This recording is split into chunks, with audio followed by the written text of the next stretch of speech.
मंजिल तक पहुंचाना चाहते हैं, और वो मंजिल है परमात्मा प्राप्ति का असली आनंद। जैसे कि यहाँ बापूजी ने समझाया कि यह जगत मिथ्या क्यों है और हम सब असली आनंद को कैसे प्राप्त कर सकते हैं। करने की शक्ति का ठीक सदुपयोग करो, जानने की शक्ति का ठीक सदुपयोग करो, मानने की शक्ति का ठीक सदुपयोग करो।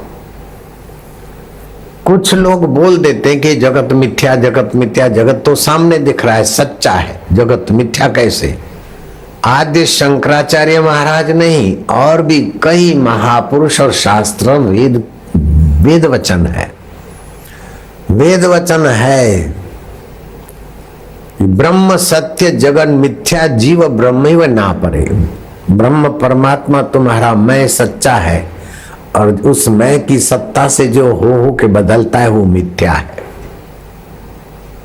सत्य किसको कहते हैं? यस्य सत्ता त्रिकाला अव्यभिचरति इति सत्यम। जिसकी सत्ता तीनों काल में ज्यों की त्यों रहे उसको सत्य बोलते हैं। जिसकी सत्ता तीनों काल में नहीं हो उसको असत बोलते हैं। जरा शशे के सींग ले आओ तो मैं दवाई बना के दूंगा। अब दुकानदार के पास मरीज जाए, शशे के सींग दीजिए खरगोश के, वो ऐसा नहीं कहेगा कि माल खलास हो गया अथवा आने वाला है, अभी बिक चुका, पहले नहीं थे, अभी नहीं है, बाद में भी नहीं रहेंगे। अच्छा मनुष्य के सींग लाइए, तो मनुष्य का सींग असत है, था नहीं, है नहीं, होगा नहीं। ऐसे ही जगत असत है ऐसा नहीं। असत होता तो दिखता कैसे, और सत्य होता तो बदलता क्यों?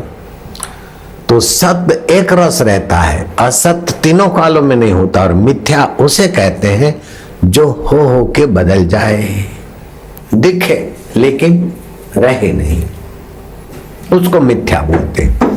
तो जगत का मिथ्यापन सोचने से दुख का बोझ हल्का हो जाएगा। जगत का मिथ्यापन सोचने से उसके चिंतन की गहराई, राग द्वेष कम हो जाएगा।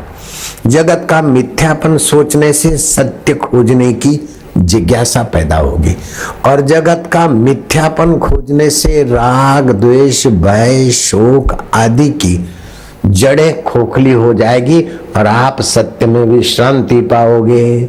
कोई साबित नहीं कर सकता है जगत सत्य है, जयराम जी बोलना पड़ेगा। कोई सिद्ध नहीं कर सकता है जगत सत्य है, और मैं नहीं हूं ऐसा भी कोई सिद्ध नहीं कर सकता।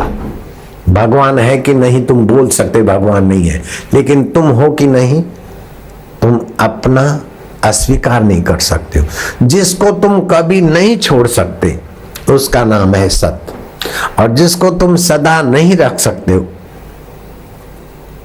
उसका नाम है मिथ्या, और जो सदा नहीं है उसका नाम है असत। तीनों काल में नहीं है वो असत, तीनों काल में है वो सत्य। आदि सत्य जुगात सत्य है भी सत्य, नानक हो से भी सत्य। नानक जी ने अपने अनुभव में कहा। तो जो पहले था अभी है बाद में रहेगा। बचपन के पहले जहां भी हम थे वो सत स्वरूप हमारा चैतन्य विभू था, वो बचपन में भी था। बचपन बदल गया, बचपन की बुद्धि बदल गई, बचपन का मन बदल गया, बचपन की मान्यताएं बदल गई, उसको जानने वाला नहीं बदला, तो सत्य है।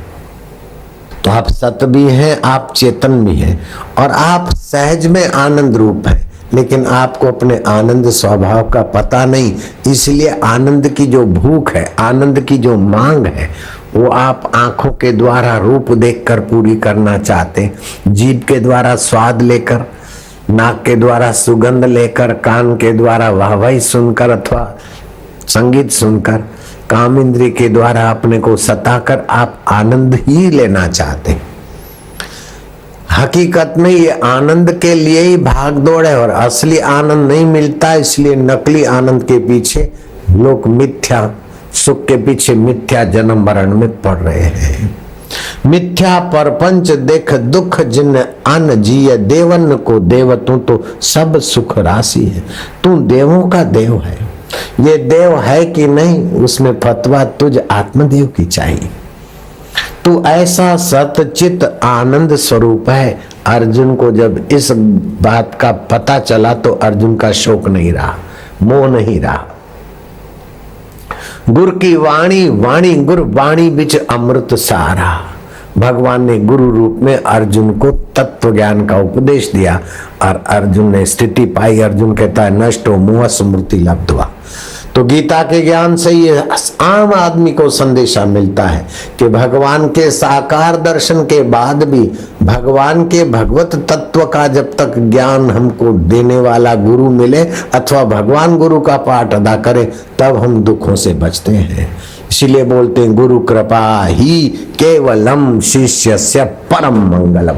मंगल तो देवता की कृपा से हो जाएगा, तपस्या से मंगल हो जाएगा, किसी के वरदान से मंगल हो जाएगा, किसी के साथ सहयोग से मंगल हो जाएगा, लेकिन परम मंगल तो सतगुरु के साक्षात्कारी महापुरुष के ज्ञान से ही होगा। श्री कृष्ण ऐसे सतगुरु हैं, ऐसे महापुरुष हैं।